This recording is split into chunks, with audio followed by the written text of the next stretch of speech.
Nowadays, smartphone changes can usually be measured in millimeters and gram fractions.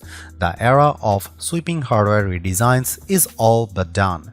Most of the updates we see seem to be in material swaps and growing and shrinking camera array plateaus. That's not a bad thing, certainly not judging by the Samsung Galaxy S26 Ultra I hold in my hand. It's eminently familiar but also stunningly powerful and aesthetically sublime, even without last year's titanium. It's not a perfect Android phone, but easily one of the best I have ever used or tested. It's the full package, a relatively slim and light big screen mobile communicator, and a powerful pocket computer that, with its hidden S Pen, can even excite creative types of compulsive note-takers. Samsung gets away with not changing much by still delivering on all the promises of a great flagship phone. It has excellent cameras, easily the best of not just the S26 lineup, but all recent Galaxy phones. It has the fastest chip, even thanks to a bit of customization from Qualcomm, outdoing the Snapdragon 8 Elite Gen 5 you might find on other Android phones. The S26 Ultra hides a pair of truly remarkable features that are not evident at first glance but will surely be the most talked about updates for some time to come. One is the privacy display, a true bit of display hardware innovation that has no equivalent on any other modern smartphone. Then there is the built-in gimbal. Strike that, it's not really a gimbal, just a wild bit of hardware and software engineering that lets you turn your camera up to 360 degrees while keeping the footage perfectly labeled. It's a handset overstuffed with AI possibilities, adding this time Perplexity to Bixby and upping the creative and assistive capabilities of Galaxy AI. Google uses the S26 Ultra to give us a sneak preview of the agentic possibilities soon arriving on Pixels and all other supporting Android phones. The list of AI abilities is long, overwhelming, and perhaps too much. It's not a weakness per se, but I still don't know why one phone has so many. But then you also might wonder why the iPhone 17 Pro Max still has so few. Samsung backs up the power and performance of this smartphone with way better heat and power management and excellent battery life. And to top it all off, it's still $1,299 US. That's not affordable, but it is the same price as last year, which is more than can be said for the Galaxy S26 and S26 Plus. There is not enough here to trade in your still wonderful S25 Ultra, but it would be a big leap from, say, the S23 Ultra or anything earlier, and will undoubtedly end up atop our best Android phones buying guide. Samsung unveiled the Galaxy S26 Ultra along with the S26 Plus and S26 on February 25 as part of its Unpacked event. It ships on March 11, 2026. While the Galaxy S26 and S26 Plus saw price hikes, the Galaxy S26 Ultra still cost the same in the US as the Galaxy S25 Ultra did last year, $1,299 US. It's available in a choice of 6 colors wherever you buy: cobalt violet, sky blue, black, white, and the online exclusives silver shadow and pink gold. The phone ships in either 256GB, 512GB or 1TB storage configurations, and every variant comes with 12GB of RAM, 16GB of RAM if you buy the 1TB model. If you go for more storage space, you will pay somewhat more than did you last year. In the US, the 1TB model is now $1,799 US, roughly $140 more than the last year. The Galaxy S26 Ultra is still a little more expensive than the base iPhone 17 Pro Max, and both do start with 256GB of storage and offer comparable features. However, the S26 Ultra does include the integrated S Pen and all of that onboard AI. For now, the Galaxy S26 Ultra might be the better value. Leading from the rear, the Samsung Galaxy S25 Edge has had significant influence on the look of the entire Galaxy S26 lineup. Nowhere is this more evident perhaps than in the new Galaxy S26 Ultra. At a glance, the 6.9-inch S26 Ultra looks a lot like the S25 Ultra, but if that new raised camera array looks familiar, it's because it's clearly based on the S25 Edge's 2-camera platform. The platform makes sense when you realize the S26 Ultra is slightly thinner and lighter than its predecessor. The S26 Ultra has a slightly softer and more pleasing look thanks to the 4 corners adopting a more curved profile. Samsung also swapped out a key material, trading titanium for armor aluminum. Honestly, it's not something most people will notice, and I wonder if it helped Samsung save a little money on production costs. The other benefit might be that aluminum, a softer material, makes it easier to apply a wider variety of richer colors. My cobalt violet review unit is lovely, but I would have liked to see a few wilder hue swings like deep green or yes, orange. As you would expect, the screen is protected by Corning Gorilla Glass Armor 2 and the back by Gorilla Glass Victus 2. These materials should help protect it from scratches and cracks. Beyond those updates and changes, nothing has changed. The power or sleep or Gemini button and long volume button are in essentially the exact same spots. There are a pair of microphone holes along the top edge. On the base are the SIM slot, speaker slot, and USB-C charge port. Next to that trio is the S Pen. You press it to release the pen, which looks quite similar to the last S Pen but is in fact slightly thinner. I didn't find that it made any noticeable difference in usability. The entire phone is still rated IP68, which means it can handle a rain shower and dust. Think about the design this way. If you liked the looks of the S25 Ultra, you'll probably like the S26 Ultra. Sure, the camera bump grew, but it is generally an attractive, big screen Android smartphone with fresh colors to attract those who found the titanium hues wanting. Samsung left its 6.9-inch dynamic AMOLED display mostly unchanged. It still offers up to 3120 by 1440 QHD plus resolution. It has the same brightness and ability to smoothly transition from 1 Hz for a sleep screen to the buttery smooth motion of 120 Hz. There is still a selfie camera cutout near the top of the display and a very thin channel between the frame and the screen for one of the loud and clear stereo speakers. The marquee feature, and one that is in fact unique among smartphones, is the privacy display. As the name implies, this feature adjusts the screen so that people standing on either side of you, behind you, or even in front of you cannot read what is on your display. There are a few remarkable things about this feature. First, it's a hardware innovation accomplished by controlling 2 different kinds of pixels, narrow and wide. These pixels are set in every other pixel pattern, wide, narrow, narrow. In standard mode, both pixels are on, providing a 180-degree view of your S26 Ultra screen. In privacy display mode, the white pixels turn off, and then anyone off axis only sees a grayed out or nearly black screen unless their face is perpendicular to the S26 Ultra display. Here's the other remarkable thing. Because this is a pixel level, the privacy display can be set only hide a portion of a screen. Think notification pop-ups, password, and PIN entry. You can access display privacy through settings or the quick panel. On there, it lets you turn it on for the whole screen or set conditions, PIN, pattern, password, and notification pop-ups. I turned on privacy display and could immediately see it at work. First, I noticed that my own screen view looked slightly desaturated. Second, the default privacy display mode isn't that effective, and I could still make out the dimmed content even when viewing the screen from an angle. To really see the magic, you have to turn on maximum privacy protection. Once I did that, my screen looked almost black from an off angle, and the same was true when I set it for conditions like only blacking out my notification pop-ups.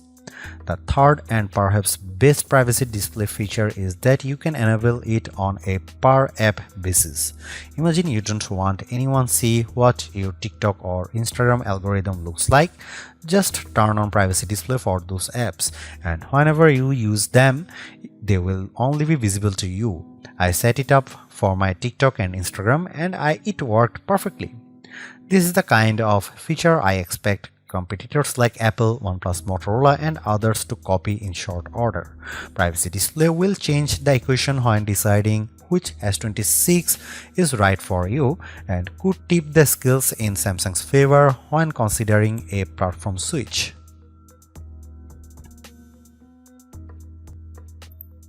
Direct comparisons of the Samsung Galaxy S26 Ultra with, say, Apple's iPhone 17 Pro Max don't entirely make sense. After all, only one of them has shipped with an integrated S Pen since the Galaxy S22 Ultra. As an amateur artist, I love having the S Pen always on hand, perfectly hidden inside a powerful Android 16 smartphone. The latest S Pen looks a lot like the last one, but it is slightly thinner and the back end is now curved to match the curve of its S26 Ultra housing. In use, this S Pen is just as useful as its predecessors. It's a great implement for note-taking, marking up images, creating rough sketches for AI image generation, and making art. It recognizes pressure and orientation. There is even a button on the side that in the Sketchbook app gives you instant access to an eraser.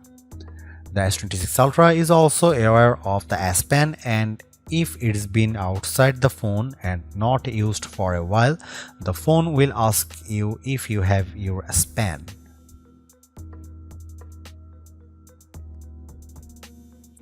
Before we dive into the photographic performance of the Samsung Galaxy S26 Ultra, let's pause a moment to look at the virtually unchanged camera array and selfie camera.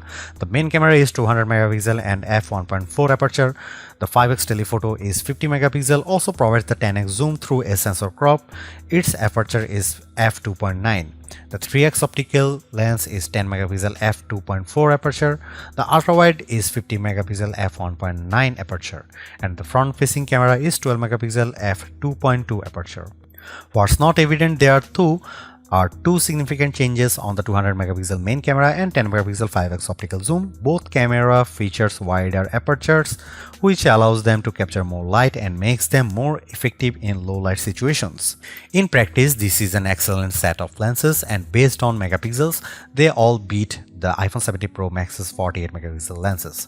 However, even on the 200 megapixel camera, you will be default to shooting at a pixel binding 12 megapixel.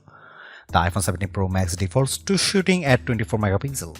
I shot photos using all the cameras, often capturing the exact same image with the Galaxy S25 Ultra and iPhone 17 Pro Max. All of these phones offer excellent cameras, and I found the image quality generally excellent. If anything, the S26 Ultra appears to have pulled even with the iPhone 17 Pro Max in most photo scenarios. Samsung told me that their image processing now allows the phone to understand the native noise signature of each lens and adjust accordingly. What this means is my photo results are clearer and cleaner. Between that, the larger apertures and low light photography, especially nighttime photography, shows a significant improvement. I noticed far less graininess in my star photography. Here are some camera samples of the new Samsung Galaxy S26 Ultra.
Few phones illustrate our oversaturated era of generative AI more than the Samsung Galaxy S26 Ultra.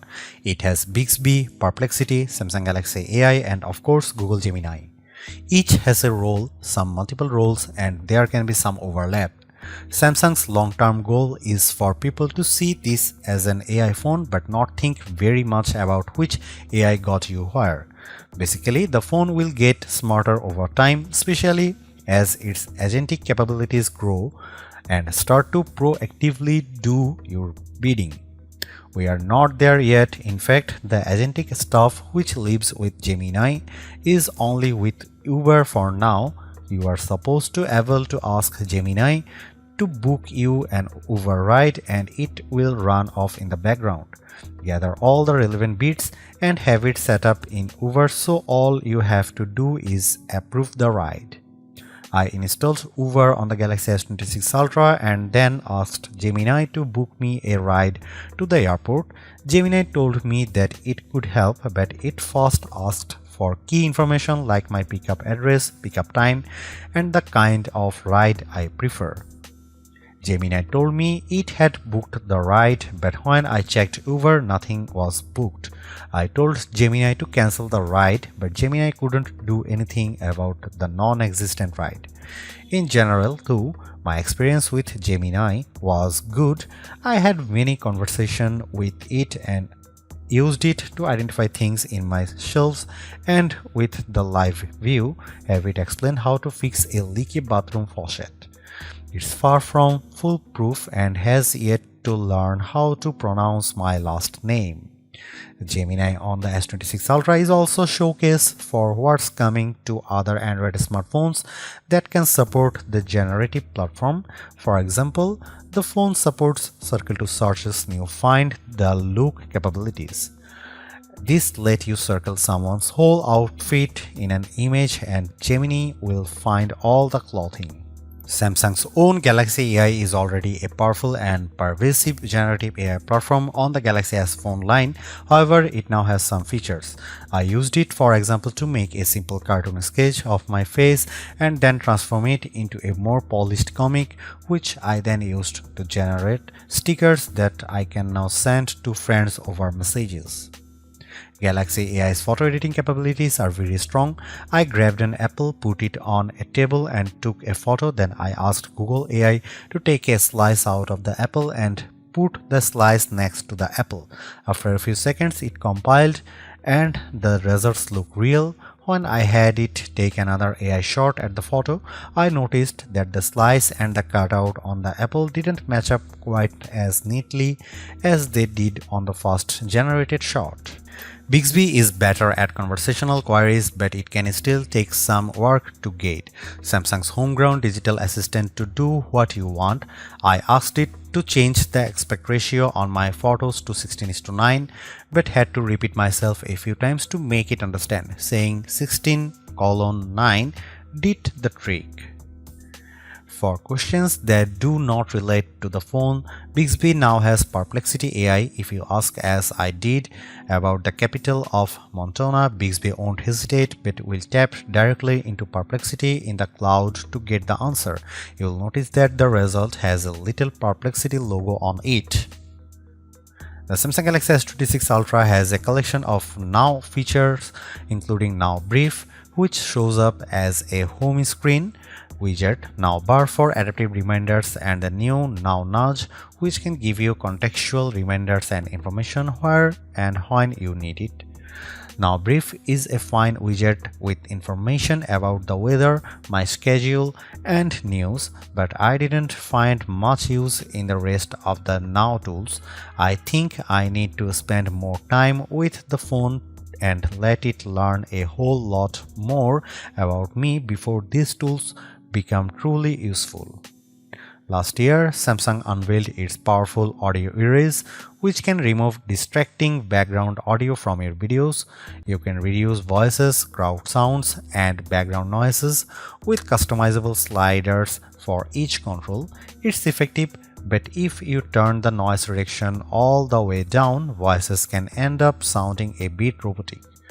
More intriguing is Audio Eraser's new third-party app capabilities, which you access via the quick panel. I tried it with TikTok and YouTube and could tell it sharpened and raised the dialogue a bit over background noises, but otherwise did not find it all that useful. I like many of these AI tools, but I do think the system is a bit overloaded with options. I look forward to a time when there is more consistent AI approach with zero redundancy. If one onboard AI can handle a task, there should not be another waiting in the wings to do the exact same thing. Every year, Samsung gets the fastest available Snapdragon for its flagship smartphone, and every year it convinces Qualcomm to customize the chip, squeezing out a few extra gigahertz of speed just for its phones. In truth, the Qualcomm Snapdragon Gen 8 Elite 5 for Galaxy is about more than just speed. It's customized to work better for the Galaxy S26 series across a range of tasks.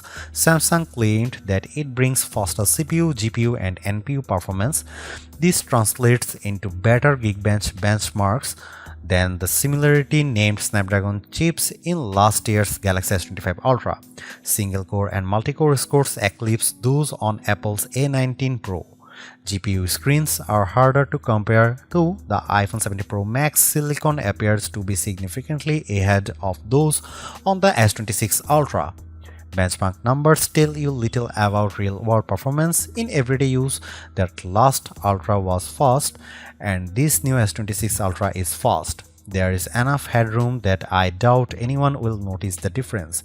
The NPU powers some pretty impressive local AI. I played PUBG and Asphalt 9 Legends on the phone and was impressed with how the games looked and the smooth and fast performance. Better yet, the S26 Ultra never got warm.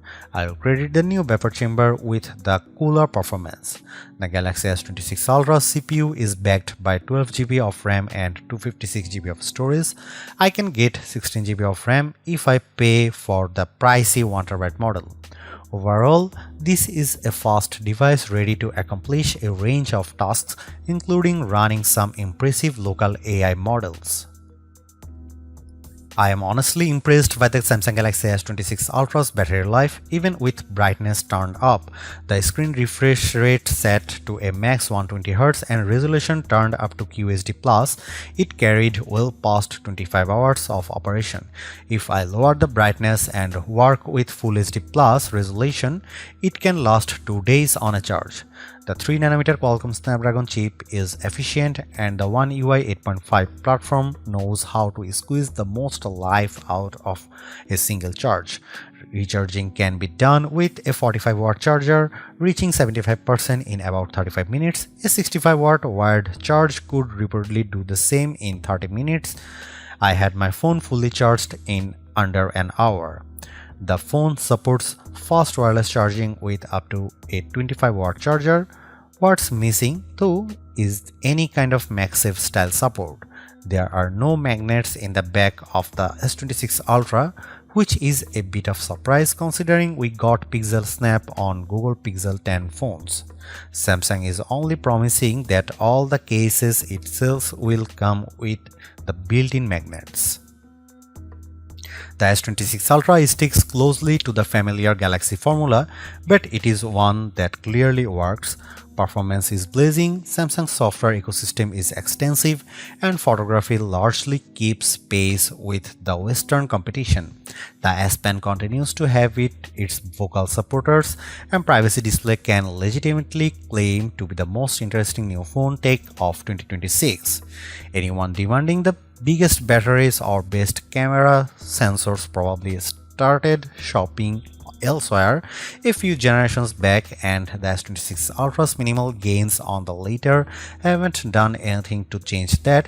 The pro-level video features, while very sleek, don't have mainstream appeal. Samsung AI's seeping into every aspect of the operating system is beginning to grate too. But there's safety in what you know, and a lot of people have a Samsung phone in their pocket already. Spec snobs may not like it, but this is almost certainly the flagship Android phone for the majority of US and European buyers.